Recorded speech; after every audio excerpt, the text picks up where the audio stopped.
maju kotanya, bahagia rakyatnya. Kita bandingkan keadaan kita hari ini, mundur negerinya, melarat rakyatnya.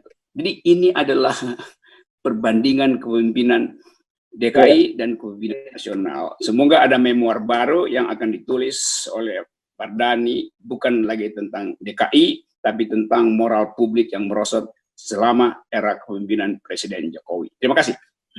Saya nerusin sedikit, bisa disampaikan Bung Rocky. Monggo Mas, monggo Mas. Bung Rocky, menarik sekali. Gini, ide, gagasan ini missing, Bung Rocky, dan kita harus jaga supaya kita tidak masuk dalam rombongan yang buat ini hilang. Jadi yang dikerjakan Bung Rocky selama ini itu menjadi penjuru untuk terus-menerus mengingatkan bahwa Republik ini dibangun lewat gagasan, kemudian berkembang juga karena gagasan, dan kalaupun ada fase di mana gagasan itu seakan tidak lagi utama, maka mereka-mereka yang memegang gagasan jangan ke pinggir, harus jaga terus. Nah, kita dicoba, Mas Rocky, di Jakarta ini juga coba terjemahkan itu. Setiap aksi, karya, di belakangnya ada narasi, di belakangnya ada ide. Jadi sampai dengan karya, itu ada ide, narasi, karya. Sehingga tidak pernah hilang itu dari apa yang tujuan berkota, tujuan bernegara gitu yang kita jaga.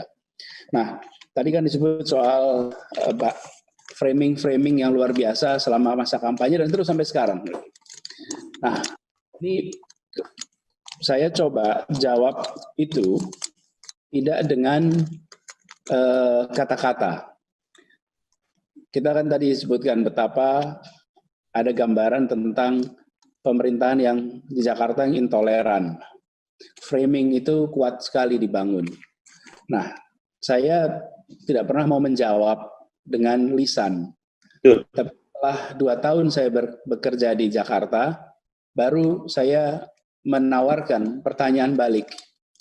Tolong ditunjukkan selama 2 tahun ini kebijakan mana yang intoleran.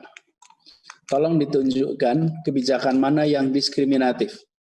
Tolong ditunjukkan fakta mana yang bisa membenarkan imajinasi bahwa gubernur dan pemerintahan adalah gubernur pemerintahan intoleran. Jadi imajinasi yang dibangun secara terus-menerus terhadap kami itu tidak dibalas dengan imajinasi lagi. Karena itu menjadi kata saya lawan kata dia. Tapi dibenturkan dengan kenyataan. Tunjukkan kebijakan diskriminatif yang ada. Kalau itu semua tidak ada, semua orang yang berakal sehat pasti akan menyimpulkan berarti imajinasi itu batal. Tidak benar, karena dia tidak menemukan validasinya dalam kenyataan. Kalau sudah begitu masih tetap saja mempertahankan imajinasinya, ya berarti ada problem dengan cara berpikir. Nah, kita apalagi sekarang sudah 2,5 tahun perjalanan, menjelang 3 tahun, framing itu makin menemukan fakta betapa tidak relevan di sini. Nah, justru yang muncul malah bisa sebaliknya. Yang muncul sebaliknya, bahwa yang dibangun perasaan kesetaraan, yang dibangun adalah perasaan kebersamaan, dan persatuan itu tidak semata-mata soal bersama-sama foto bareng, kemudian bikin acara bareng, lalu itu persatuan itu.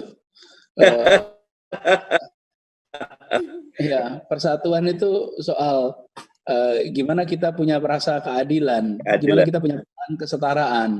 Dengan perasaan kesetaraan, perasaan keadilan, dari situ muncul perasaan kita bersatu. Kenapa? Karena ada perasaan keadilan. Nah, kadang-kadang kita lupa, dianggapnya persatuan itu kalau kita bisa foto bareng-bareng gitu. Jadi kalau lintas orang dari sana sini dikumpulin, terus difoto sama-sama, terus bilang alhamdulillah sudah terjadi persatuan. Ya udah terjadi perfotoan, belum persatuan. Nah, ini yang sekarang kita harus bangun, itu justru kesadaran itu. Lalu ini Bro G, tadi di Jakarta ini kita menemukan situasi tidak boleh memusuhi orang. Tidak boleh memusuhi kelompok. Berlawanan boleh, tapi jangan memusuhi. Nah, saya merasakan betul ketika tugas di Jakarta harus menjangkau semuanya. Apalagi ketika kita ketemu dengan masalah COVID ini. Ketika ketemu masalah COVID, maka kita membantu siapapun itu bicara soal kemanusiaan, bicara soal tugas konstitusional negara yang harus kita jalankan. Jadi tidak ada istilah musuh, yang ada lawan, dan memang di sebagian tempat tidak bisa membedakan itu mana lawan mana musuh. Gitu. Kalau musuh maunya dihabisi terus. Gitu. Kan Mas Mardhani kita sering jadi lawan debat gitu. Tapi kan bukan musuh debat gitu. Iya. Nah ini yang harus kita jaga. Jadi nerusin saja sampaikan Moroki tadi. Benar kelihatannya perlu lebih banyak lagi orang-orang yang menulis tentang Jakarta dan bagaimana imajinasi keliru yang digaungkan selama bertahun-tahun itu dibatalkan dengan melihat pada kenyataan.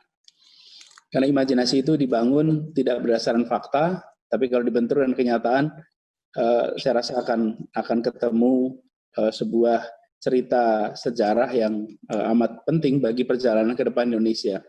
2017 diikuti oleh semua pengamat, apalagi pengamat politik, tapi bila tidak diiringi dengan fakta-fakta yang benar, maka dia bisa menjadi catatan sejarah yang dipahami secara keliru oleh masyarakat di masa yang akan datang. Itu aja ya, Mas. Makasih.